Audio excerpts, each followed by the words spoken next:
Hey guys, welcome back to another 1v1 ranked cast. Today we're going to be taking a look at one of my favorite 3v3 players, and in fact just one of the best 3v3 players to ever play the game, as he plays a ranked mini-series against Talibird. Now Talibird is a player who's played on my channel before quite a while ago, I think, under the IGN Talon.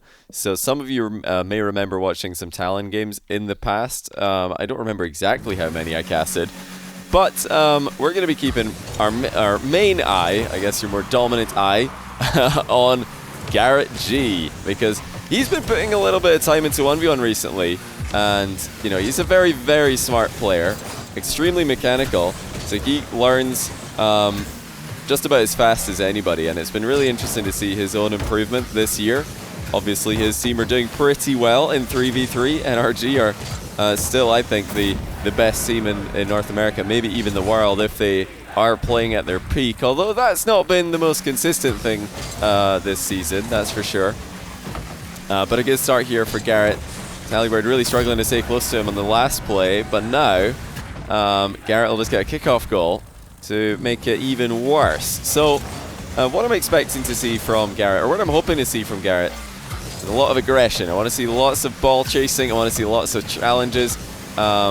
Whenever a ground play or a risky, hard to defend play is coming at him, because one of the biggest mistakes that 3v3 mains and 3v3 pros make when they play 1v1 is they're far too passive. They'll go for pretty much 100% fake challenges and always back off and go for reactive saves, which can work. These guys are very good at positioning defensively to cover shots on their own goal, because they're very used to having teammates challenging the ball in front of them. But I'm really interested to see if we're going to get some sneaky challenges, some mixes up of defensive style from Garrett. He's having a great start to this game, not even a worry in the world as he makes it 4-0. Talibird really struggling. Talibird's definitely a capable player. I think probably a more experienced player in the 1v1 game mode, but we're talking Rocket League. I think Garrett's easily more experienced. Garrett goes, of course, way back to pre-RLCS Season 1. He's the only player in Rocket League history to play at every World Championship. That's a good flick by Talibird. Makes it 1 goal to 4 now.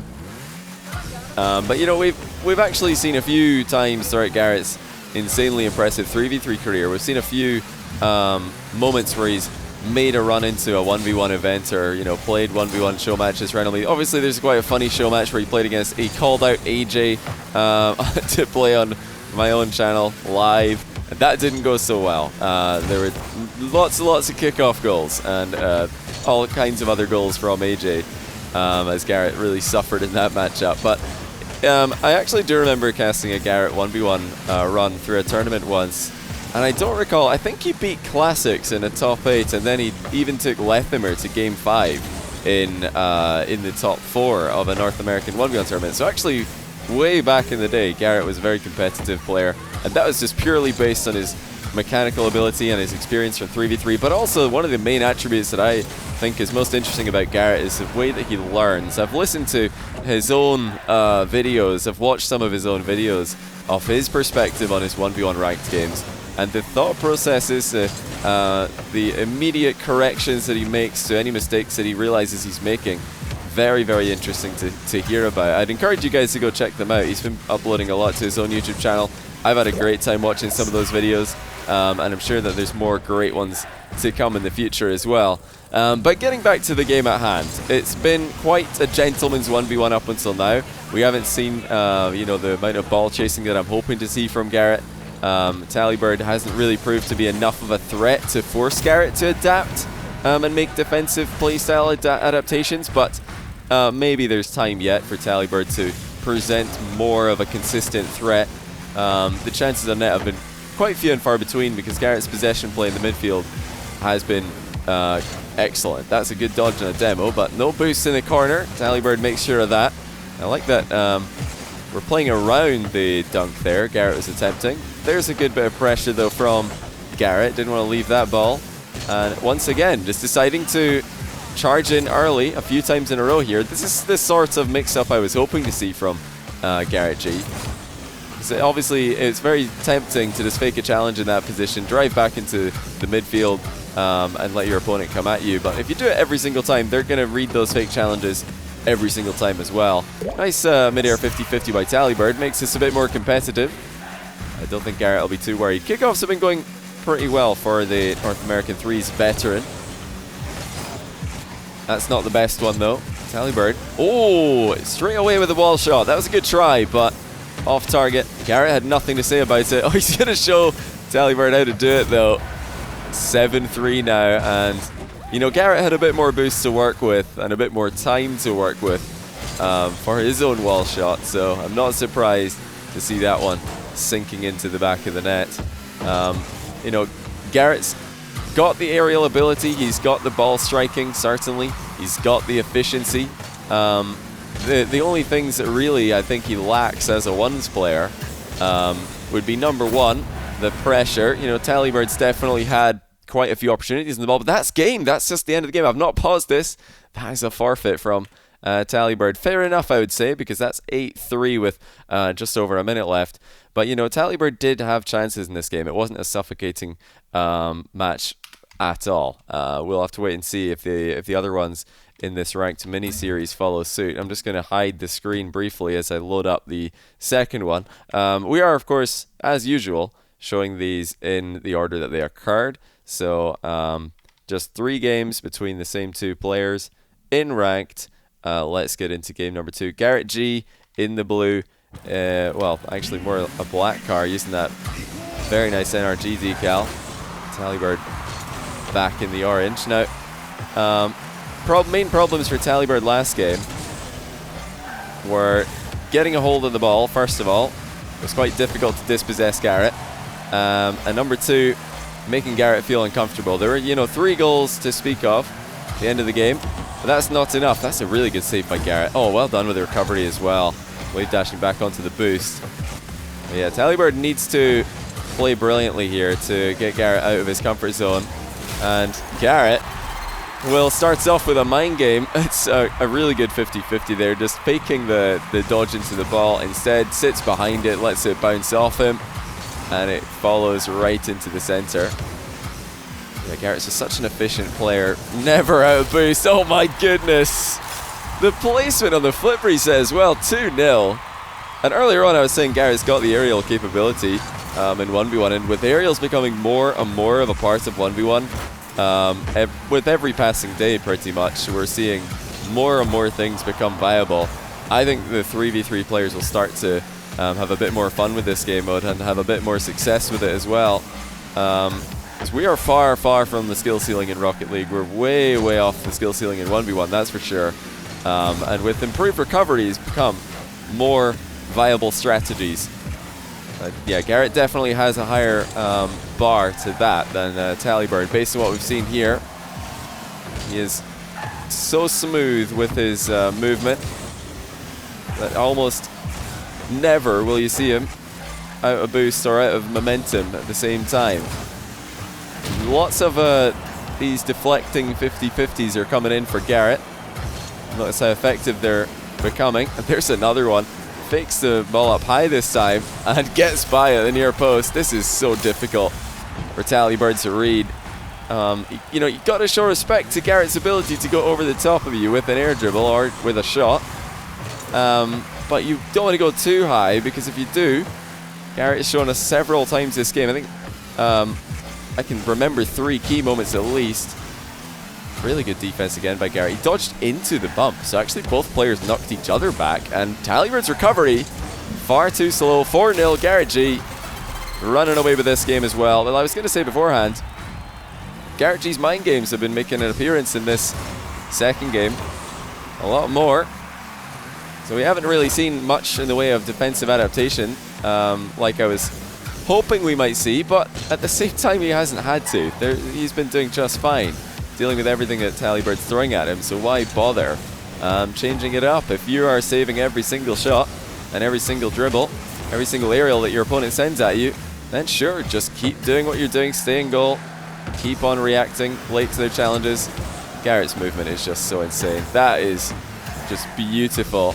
And of course he will get to the second ball fastest. A bit too quick on the boost steal this time. As that recycling of the shot was just a bit too fast. So something worth noticing, or something worth noting, you can't starve your opponent if you cross from one side of the goal back into the same corner again 2 times in less than 10 seconds, because that's how long the big boost takes to respawn. So ideally you want your attacks or your shots to come in at 5-second windows, if, of course, your opponent is likely to get a save on it. And I don't think Garrett was going for an extended possession play there. This isn't really one of those cases. He was just going for the back of the net and hit the shot a bit high. It's still worth remembering, if you're playing for that siege kind of play style, just winning the war of attrition, then you've got to take your time going from side to side, so the boost is actually there for you to steal. 5-1, another actually late 50-50 by Garrett G. Talibird has not figured out a way to challenge those whatsoever. And like I said earlier, nothing that Talibird has done in offense has really caused Garrett too many problems. Now, if Garrett was against a more mechanically effective player, and that's a brilliant flick, by the way. What placement from close range. But, you know, if Garrett was facing up against a first killer, or maybe a mile, he wouldn't be able to do what he's doing here. Sitting in goal would be quite problematic, and reacting to every single attack would be very, very difficult. I don't think it would be impossible. You know, it would be very interesting to see Garrett go up against a playstyle like Miles, for example, because, you know, Garrett's defense would really be tested. I think he's got a chance to make it happen. That's a great recovery. Talibird bumps Garrett up into the air. He still gets the shots off and into the bottom corner. But we'll see if at any point during these games Garrett starts to concede goal after goal after goal, and what he decides to do when that happens. Will he make the necessary adaptations? Like I said a few times now, he hasn't had to make any adaptations, and still these delayed 50-50s are causing Talibird so much trouble. But Garrett is really selling them quite well. He's waiting till the very last second before driving away from the ball, letting it bounce off him. Don't think there's enough accuracy on that wall shot. In fact, Talibird will get a chance to counter-attack off of this. Garrett not able to pick up the rebound either. Although the flicks have been decent at times for Talibird, that one was a bit of a letdown. Nice demo on the exit though. 3-goal game, still very, very possible if kickoffs go in Talibird's favor, but that's not really been happening for these games. It's been pretty back and forth in the kickoffs. With just one of them going in Garrett's favor, that will be this game locked up as well. Garrett taking quite a lot of Talibird's points. That's a better flick, but probably too little too late to this point. You know, it's technically possible, but would be a crazy comeback for sure. Saying that, I think I did see 2 goals in 5 seconds at the start of a game in RLCS 3v3 just just this weekend, if I'm not mistaken, watching the South American teams play. But there you have it, another Garrett G victory. Let's get into the third game. Again, the same players, same matchup, and in the order that they occurred. Now this time it's going to be Garrett G in the orange, and Talibird in the blue. But more so, Garrett G in the Fennec this time. Talibird's still in that Octane. So this will be interesting. Will this change up the way that Garrett's playing? Not really much to say so far, except that the kickoff hasn't gone very well. We'll have to wait and see if that's a trend in the Fennec. This is also another kickoff win for Talibird. Although he's lost it territorially, you can't get out your half there. Oh, Garrett with a double post! What? How does that happen? Both posts, both times. The ball bounces across. Nice save again by Garrett. You'll notice he's done that strategy 2 games in a row now. Just charging straight into Talibird. He's going for a bump on him. It's not the conventional strategy. Usually evasion is the technique that's most common. Look at the placement though. Talibird with the sidewinder dribble approach and top corner flick again. That's been the main source of goals. Talibird might get a third one here off the kickoff. Not if Garrett has anything to say about it. Good defense again. Talibird with a strong position. And it has been strong positions for Talibird after every single kickoff so far, whether it's in Garrett's half or the blue end of the field. Oh, a very cheeky pinch there. Not enough power to get by Garrett G, but still a threat that Garrett will have to think about. I love this dribble though. Garrett not going to ball carry, just going to drop the ball into the rolling dribble and then pop it in the bottom left corner. Love that. Love to see the mix-up. It's very common, especially in North American 1v1, for players to just ball carry every single dribble, traditionally at least. But these days we're seeing more mix-up on the dribbles, but we're seeing more bounce dribbles, we're seeing more rolling dribbles. Saw one from Talibird as well. Oh dear, is that on target? Well, going to be there to make sure the save comes in anyway. And Garrett's actually driven by. Was that an attempted demo? That's gone wrong, and Garrett with a save on the recovery off the inside of the post. I think that just leaves one of Garrett's posts. the only one that he hasn't hit the inside of. We'll see if he can find that one this game as well. Won't get it this time, and neither will Talibird. Straight into the net, 3-1. This is definitely the punish for Garrett's standoff shining through, really. I talked about this in the I think pre-game 1. You know, if Garrett wants to shadow and if he wants to react to every single offensive play, leaves the cards pretty much up to his opponent. Will his opponent land the shot? Because if they do, then you're getting scored on. And that's, I think, 3 times in a row this game that Garrett has stood off the tackle and the shot has gone over his head, and he's not adapting, he's not charging in.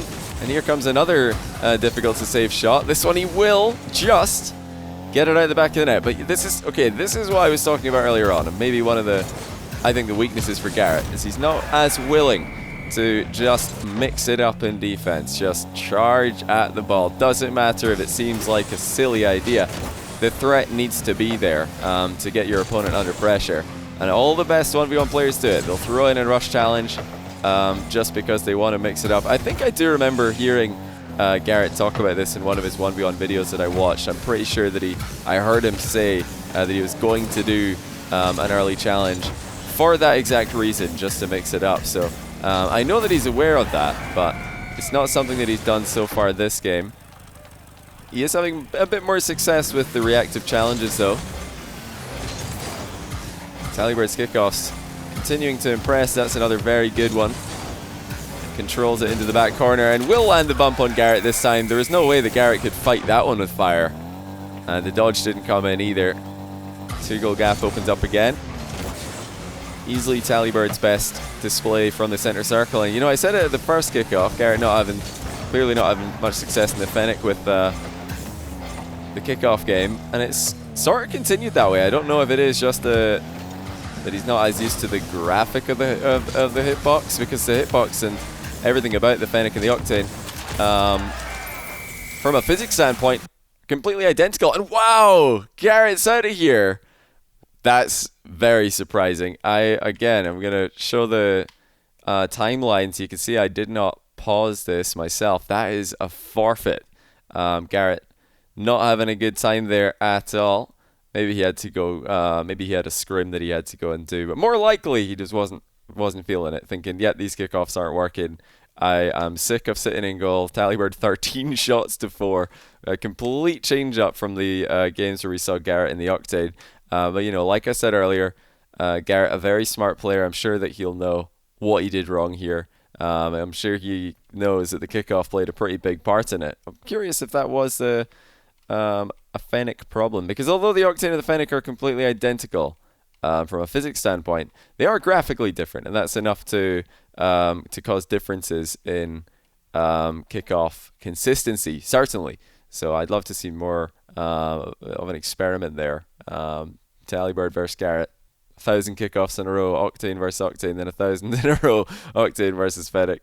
But there's many more factors at play than just the cars, of course. The run of play, the focus, any other external factors, hydration, I'm sure. There's so much that goes into this. These tiny, minute mechanical details that it's mostly just muscle memory at this point for these guys.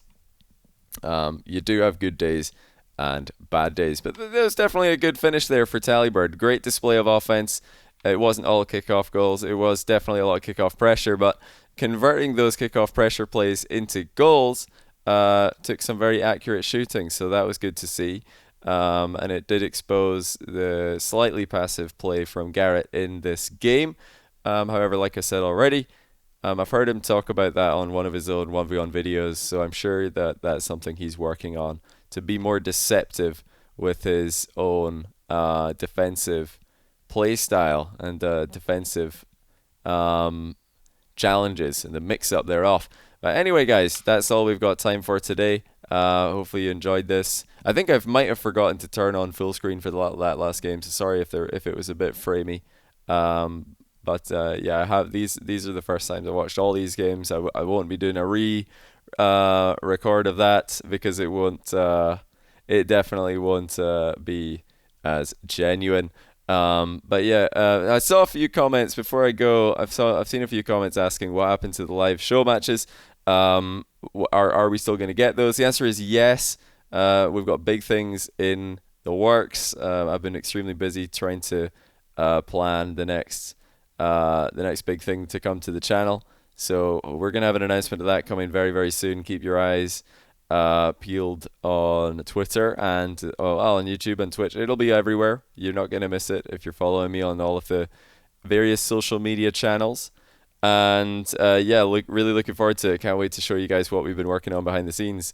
In the meantime, you'll be able to catch me on my live stream still every single week and casting RLCS at the weekends. So plenty of content to enjoy with the new season of Rocket League Esports. But for now, guys, that's all we got time for, like I said. So I'll catch you guys in the next one. Take care and see you later.